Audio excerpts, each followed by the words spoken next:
היי, קוראים לי גל, אני בן 28, נולדתי בארץ, גדלתי בארץ. אני חושב שאחד מהדברים הכי חשובים שאני לוקח מהחינוך שלי זה באמת אהבת הארץ ולהכיר את הארץ, מה שנקרא, לאורכה ולרוחבה. גדלתי במושב באזור עמק חפר.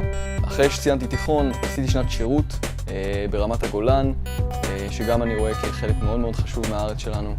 ואז התגייסתי לצבא, שירתתי כחייל קרבי, הייתי מפקד וסמל, והשתחררתי ברצון בעצם לצאת ולראות עולם. החלטתי שאני נוסע לניו זילנד ולאוסטרליה.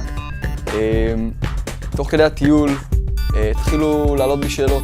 הבנתי שהמסע הפיזי שאני ניצב בתוכו הוא לא רק מסע פיזי, אלא גם מסע רוחני, מסע של חיפוש וגילוי הזהות שלי, מי אני, ואיך אני מגדיר את עצמי גם בתור ישראלי, גם בתור יהודי. אני מגיע מבית חילוני לגמרי, שלא מאמין באלוהים, בית אתאיסטי בעצם. ולא הכרתי את התנ"ך, לא הכרתי את הכתובים, לא הכרתי את המקרא. אני פגשתי מאמינים לא יהודים שמאמינים במשיח ישראל, באלוהי ישראל. ובאמת הם אותם אנשים שבאמת אוהבים את ישראל אהבה עזה. התגרו אותי בעצם לשאול את עצמי, מה עושה אותי יהודי? ידעתי שבארץ אני יהודי, ידעתי שנולדתי להורים שהם יהודים, ידעתי שיש לי את התרבות היהודית ואת המסורת, אבל מבפנים לא הרגשתי שיש פה תוכן.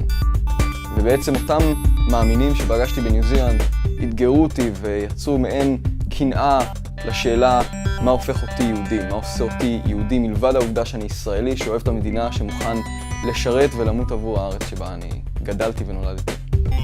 תוך כדי קריאה בתנ"ך ובברית החדשה, קודם כל הבנתי שישוע היה יהודי. הבנתי שהברית החדשה זה ספר, תאמינו לי, ממש יהודי.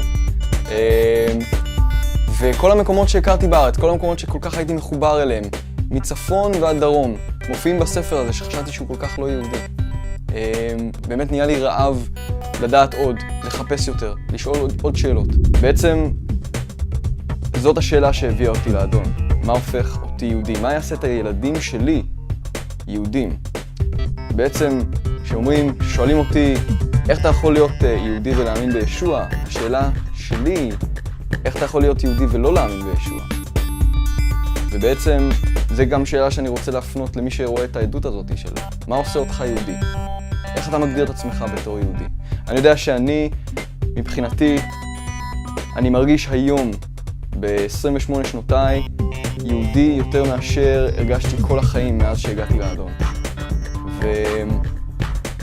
ואני חושב שבישוע, הזהות היהודית שלי, לא רק הזהות הישראלית שלי, בעצם התממשה ב100%.